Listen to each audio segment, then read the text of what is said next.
আসসালামু আলাইকুম। ওয়ালাইকুম আসসালাম ওয়া রাহমাতুল্লাহ। আমি একটা ব্যাপার জানতে চাচ্ছিলাম যে আমরা নবীজির উম্মত হিসেবে মহিলা এবং পুরুষরা কি একই রকম নামাজ পড়বো, নাকি মহিলাদের নামাজ আলাদা আর ছেলেদের নামাজ আলাদা? ওকে, ধন্যবাদ। আর কিছু না, যদি একটু বিস্তারিত বলতে, এইটা নিয়ে আমরা অনেক মহিলাই কনফিউশনে থাকি যে মেয়েদের নামাজ হয়তো আলাদা, বুকের উপর ধরবে, অথবা হাতটা আমরা কিভাবে করবো নামাজে। জি, ধন্যবাদ আপনাকে। ধন্যবাদ আপনাকে। আপনি বলুন বাড়িয়ে প্রশ্ন জবাব শুনুন। ধন্যবাদ আপনাকে।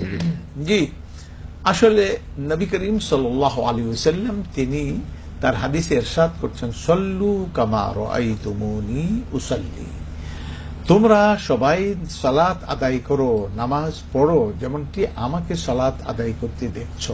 আমি যেভাবে সালাত আদায় করি এভাবে সালাত আদায় করবে। আর কোরআনের মধ্যে বলেছে, ফালইহযারিল্লাযিনা ইউখালিফুনা আন আমরিহি আন তুসিবাহুম ফিতনা আও ইউসিবাহুম আযাবুন আলীম। যারা নবীর তরিকার বিরুদ্ধাচরণ করবে, তার বিপরীত আমল করবে, তারা যেন সতর্কিত হয়, তাদেরকে ফিতনায় ধরবে না, কঠিন শাস্তি তাদেরকে পেয়ে বসবে। মা কানা লিল মুমিনিন ওয়ালা মুমিনাতিন ইযা কাদাল্লাহু ওয়া রাসূলুহু আমরান আন ইয়াকুনা লাহুমুল খায়রাতু মিন আমরিহিম। আল্লাহ রাসূল কোন সিদ্ধান্ত নেন, তার বিপরীতে কোনো মুমিন মুমিনা এই সিদ্ধান্ত নিতে পারবে না, ওইটাই করতে হবে। এখন নবী সাল্লাল্লাহু আলাইহি ওয়াসাল্লাম যে তিনি এটা বলেননি আমি পুরুষের জন্য নামাজ পড়তেছি, মেয়েদের নামাজ কিন্তু আমি পড়তেছি না, তাহলে মেয়েদের জন্য আদর্শ কি হবে? কার থেকে নামাজ নেওয়া হবে? কারে দেখে দেখে নামাজ? মেয়েদের তো কোনো নবী নেই, মেয়েদের তো এখানে কোনো নবী নেই, নবী তো একজনই। অতএব তিনি পুরুষের জন্য, ইয়েদের জন্য, সেই জন্য এখানে কোনো ফরক হবে না। হযরতে আবু দারদা রাদিয়াল্লাহু তাআলা উম্মুদ দারদা, তার স্ত্রী হলো উম্মুদ দারদা।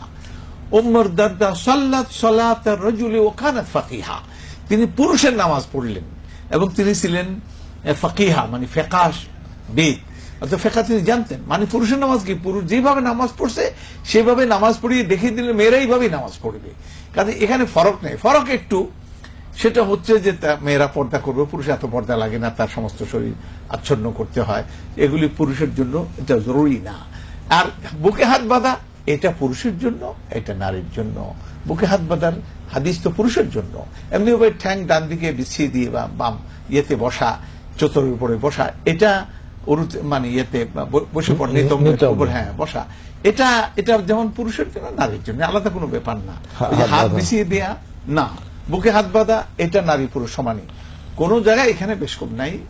কিছু বর্ণনা এসছে মুসান্নাফে আব্দুর রাজ্জাক, ইবনে আবি শাইবা, এই সমস্ত কিছু সমান, এগুলি কিন্তু দুর্বল বর্ণনা, এর মধ্যে কোনো সহি কোনো বর্ণনা নেই। অতএব ইমাম বুখারী এটাই পরিষ্কার করে দিয়েছেন যে উম্মুদ দারদা সাল্লাত সালাতার রাজুলি ওয়া কানাত ফাকিহা। অতএব কোনো বেশকম করা যাবে না। মেয়েরা পর্দা করতে হয়, পুরুষদের পর্দা লাগে না, এইটুকু খেয়াল রাখতে হবে। মা বোনেরা, আশা করি বিষয়টি বুঝতে পেরেছেন এবং আমরা 17 বছর ধরে বিষয়টি বলে আসার চেষ্টা করছি। আশা করি আপনারা নামাজ পড়বেন আল্লাহ রাসূল সাল্লাল্লাহু আলাইহি ওয়াসাল্লাম যেভাবে পড়েছিলেন।